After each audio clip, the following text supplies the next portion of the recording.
నేను మా నాయకులు కార్యకర్తలు మొత్తం ఆదేశాలు ఇచ్చాను. ఎలక్షన్ ప్రచారం స్టార్ట్ అవుతున్నాయి. ఎక్కడైనా మీరు ముందుగా ప్రోగ్రాం పెట్టుకోమన్నా స్థానికంగా ఆదాల ప్రభాకర్ రెడ్డి గారైనా వారి కుమార్తె అయినా అక్కడికి వస్తే వాళ్ళ ప్రోగ్రాంని డిస్టర్బ్ చేయకండి. మీ ప్రోగ్రాంని క్యాన్సిల్ చేసుకోండి. మరో ప్రాంతంలో తిరగండి. ఆ ప్రాంతంలో వాళ్ళు తిరిగిన తర్వాత తిరగండి. ముఖ్యంగా ఆదాల కుటుంబ సభ్యులు, ఆదాల కుమార్తె ఇంకెవరైనా వస్తే గౌరవంగా చూడండి అని చెప్పని మా నాయకులు మొత్తం చెప్పారు. ఎక్కడ ఆదాల కుమార్తె గారు తిరిగితే మా వైపు నుంచి ఎక్కడ చిన్న పొరపాటు జరగదు. అదే నాగరాజు గారు మీరే సాక్ష్యం దీనికి 29వ డివిజన్లో గాంధీనగర్లో నా రెండో కుమార్తె ప్రచారం చేస్తుంటే వైఎస్ఆర్ కాంగ్రెస్ పార్టీ నాయకులు వెంటబడి వైసీపీ జెండాలు చేత పెట్టుకుని ఆ రోజు అక్కడ వాళ్ళ కార్యక్రమం లేని కూడా లేదు. మాది 3 రోజుల ముందే సోషల్ మీడియాలో తెలియజేశాం నా కుమార్తె ప్రచారం చేస్తుందని. వెంటబడి హేళన చేస్తూ ఆ వ్యక్తిని, ఆ హేళన చేసిన వ్యక్తిని శిక్షించాలంటే 15 నిమిషాలు పని. నాకు ఈ రోజు కాదు, ఈ రోజైతే ఆలోచన చేయడం కూడా వేస్ట్. ఆ రోజే 15 నిమిషాల పని. కానీ అక్కడ కూడా ఇదే ప్రజలకు భయపడ్డాం. ఏమో ప్రజలు ఏమో అనుకుంటారు నుంచి. ఇది తెలియదు ప్రజలకి. ఎంతవరకు న్యాయం అండి? మన ప్రత్యర్థు రాజకీయాల్లో ఎవరు శత్రువులు కాదు. మన ప్రత్యర్థులైనా పెళ్లిళ్ళలో పేరెంటాల్లో కనపడితే నమస్కారం పెట్టడం గౌరవంగా. కుటుంబ సభ్యులంటే ఇంకొంచెం ఆప్యాయత చూపిస్తాం. రాజకీయాలు ఇదేమో శత్రు దేశాలేం కాదు కదా. నాకున్న సంస్కారం ఆదాల ప్రభాకర్ రెడ్డి మీకు లేకుంటే ఎట్టా? మీ కుమార్తె తిరిగింది. ఎక్కడైనా మా వాళ్ళ నుంచి రూరల్లో చిన్నపాటి సంఘటన జరిగిందా? మీ పర్యటనలో జరిగాయా? అదే నా కుమార్తెలు తిరుగుతుంటే ఎవరి ప్రోద్బలంతో వాళ్ళు ఎన్ని చేశారు చూడాలి. రేపో ఇల్లుండో వాళ్ళు ఏం చెప్తారో చూడాలి. అయ్యా మా సొంతంగా చేసామనో లేకుంటే ఈ కూడా ఆయన జయించాడనో చెప్పాలి. అందుకే దాని గురించి మాట్లాడదలుచుకోవాలి. వైవి రామరెడ్డి చెప్పిన మాటలు మాత్రమే మాట్లాడా. దయచేసి మీడియా మిత్రులారా, నా మానసిక పరిస్థితి, నా భావోద్వేగాలు అర్థం చేసుకోండి. నేను ఏటికి బాధపడటంలే. నువ్వు రాజకీయంగా నన్ను తిట్టు, వ్యక్తిగతంగా కూడా నన్ను తిట్టు. చంద్రబాబు గారినే తిట్టారు, పవన్ కళ్యాణ్ గారినే తిట్టారు.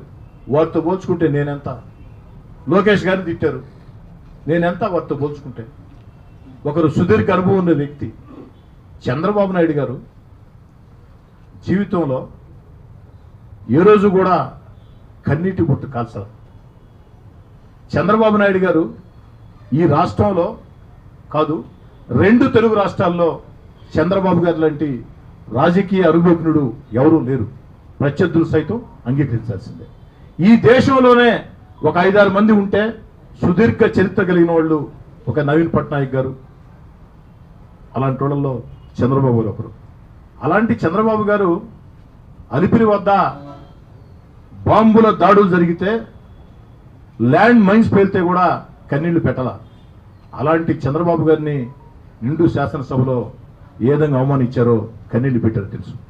నన్ను సర్ది చెప్పుకున్నా, వాళ్ళనే చెప్పారు, వాళ్ళే చేశాను. కానీ నేను తీవ్రంగా బాధపడేది ఏమిటంటే, నా భార్య నా కుమార్తెలు ఏం చేశారు?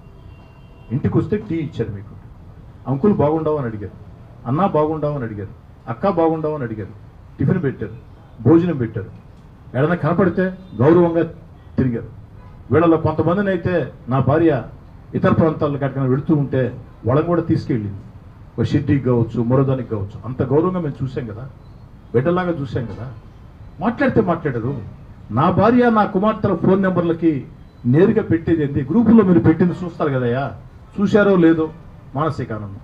ఆదాల ఇంట్లో చేరి ఇదో చూశారు, గ్రీన్ టిక్ పడింది, గ్రీన్ టిక్ పడింది, గ్రీన్ టిక్ పడింది, ఇదో చూశారు, గ్రీన్ టిక్ పడింది. అవును, ఒక ఆయన ఇట్టంట, బా సభాష శిష్య, సభాష శిష్య, ఇట్టంట సభాషణ శిష్య, సభాషణ శిష్య, ఇట్టంట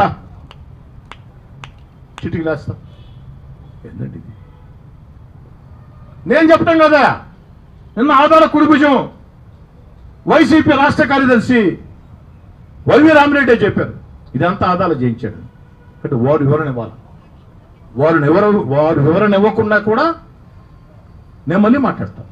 అసెంబ్లీ నుంచి వచ్చి మాట్లాడాల్సిన భాష ఉంటుంది. నేను గమ్మున్నా కూడా మా నాయకులు కార్యకర్తలు గమ్ముండేటట్టు లేరు. నేనేమడుగుతున్నాను? ఆదాల గారి గురించి ఒక్క మాట నేను పొరపాటు మాట్లాడా. ఆదాల గారి గురించి నయవంచకుడని, మోసగాడని, పెద్ద మనిషి ముసుగు దోసుకున్నటువంటి నీచుడని మాట్లాడింది ఎవరు? ఆదాల కుడిభుజం వైసీపీ రాష్ట్ర కార్యదర్శి వైవి రామరెడ్డి. వారు ఎవరని వాళ్ళు